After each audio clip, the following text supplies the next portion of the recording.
মাঘ বিহুৰ উপলক্ষে মই বনাইছোঁ এয়া বৰ পিঠা নাইবা ইয়াক মালপোৱা বুলিও কয় আৰু মোৰ তৰফৰ পৰা সকলোলৈ মাঘ বিহুৰ আন্তৰিক শুভেচ্ছা জ্ঞাপন কৰিলোঁ আৰু এই পিঠাবিধ নহ'লে বিহু কিবা আধৰুৱা যেন লাগে, গতিকে মই কেনেকৈ প্ৰস্তুত কৰিলোঁ পিঠাবিধ আপোনালোকক দেখুৱাওঁ ব'লক। প্ৰথমতে গুড় মোৰ ওচৰত ডাঙৰ গুড় এডোখৰে আছিলে, এনেকৈ মিহি মিহিকৈ প্ৰথমতে কাটি লৈছোঁ আৰু লিকটীয়া গুড়টো নল'ব, অলপ যেনেকুৱা ফৰফৰীয়া গুড়টো সেইটো ল'ব। এতিয়া এই গুড়খিনি মই পানী অলপ দি চচ এটাত উতলাই কিনে এনেকৈ ঠাণ্ডা কৰি ল'লোঁ। গৰমে গৰমে ব্যৱহাৰ নকৰিব। আৰু এয়া হৈছে ভাত খোৱা চাউল, আৰু চাউলখিনি মই 3 ঘণ্টাৰ কাৰণে তিয়াই ৰাখিছিলোঁ আৰু এনেকৈ টুকি মেলি এঘণ্টাৰ কাৰণে পানীখিনি যাবলৈ কাৰণে এনেকৈ ৰাখি থৈ দিলোঁ। আৰু এতিয়া এই চাউলখিনি আমি মিক্সিত ভালদৰে পিচি ল'ম।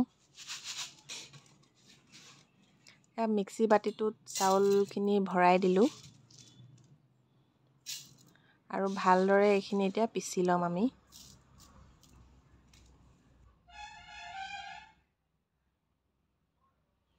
দেখিছে পিচি হৈ গ'ল। এতিয়া এইখিনি ভালদৰে ঘন চালনী এখনত আমি চালি ল'ম প্ৰথমতে।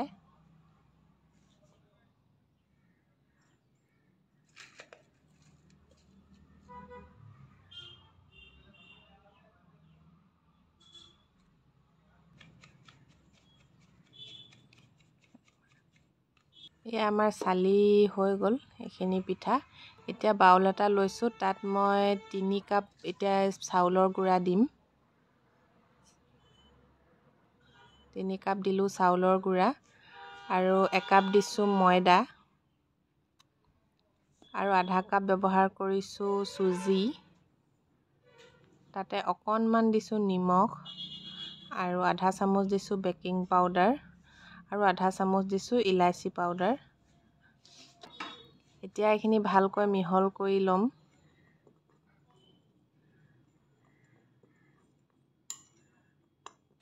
এতিয়া এই গুড় পানীখিনি দি দিছোঁ ঠাণ্ডা হোৱাৰ পাছত। এইখিনি এতিয়া ভালদৰে মিহল কৰি ল'ম।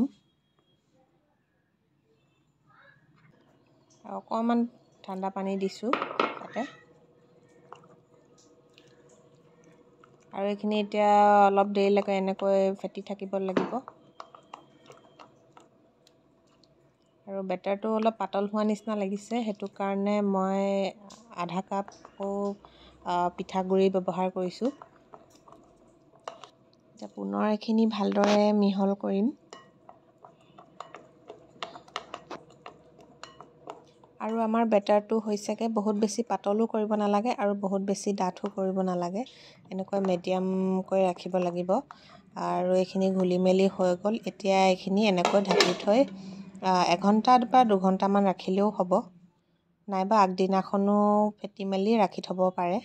এয়া আমাৰ বেটাৰটো এনেকুৱা হৈছে দেখিছে, বহুত বেছি ডাঠো কৰা নাই, বহুত পাতলো হোৱা নাই। এতিয়া আমি এইখিনি এটা এটাকৈ ভাজিব লাগিব। মই কেৰাহীত লৈছোঁ মিঠাতেল লৈছোঁ, ৰিফাইন তেলতো বনাব পাৰে। আৰু গৰম হোৱাৰ পাছত এনেকৈ এনেকৈ হাতাখনেৰে এনেকৈ দি দিছোঁ আৰু দেখিছে এয়া ফুলি আহিছে লাহেকৈ। এতিয়া এনেকৈ উল্টাই দিম। এয়া আমাৰ পিঠা দেখিছে। আৰু জুইৰ ফ্লেমটো একেবাৰে ল' ফ্লেমত ৰাখিব লাগিব, নহ'লে পিঠাটো ওপৰৰ ফালে জ্বলি যায়, ভিতৰখিনি নিসিজে, গতিকে জুই একেবাৰে ল' ফ্লেমতে ৰাখিব লাগিব। এয়া দেখিছে 2টা পিঠা মই এনেকৈ বনালোঁ। আৰু এই পিঠাকেইটা অলপ সময় ৰঙচুৱা হোৱালৈকে এনেকৈ ল' ফ্লেমত ভাজি থাকিব লাগিব। জুইটো বেছি কৰি দিলে মানে পিঠাকেইটা জ্বলি যাব, সেইটো কাৰণে এনেকৈ অলপ সময় ভাজি থাকিম। আৰু এই পিঠাকেইটা হৈ গ'ল।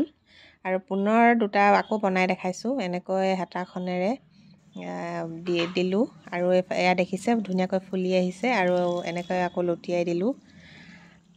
আৰু পুনৰ আৰু এটা বনাই দেখাইছোঁ আপোনালোকক।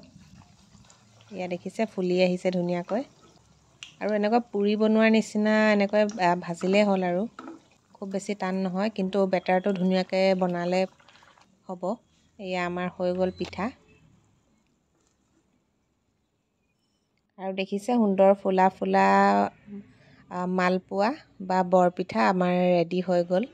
আৰু মোৰ ভিডিঅ'টো চাই যদি ভাল পালে তেনেহ'লে মোৰ চেনেলটো ছাবস্ক্ৰাইব কৰিবলৈ নাপাহৰিব আৰু আপোনালোকে যদি আগতে বনোৱা নাই তেনেহ'লে এবাৰ বনাই খাই চাব বাই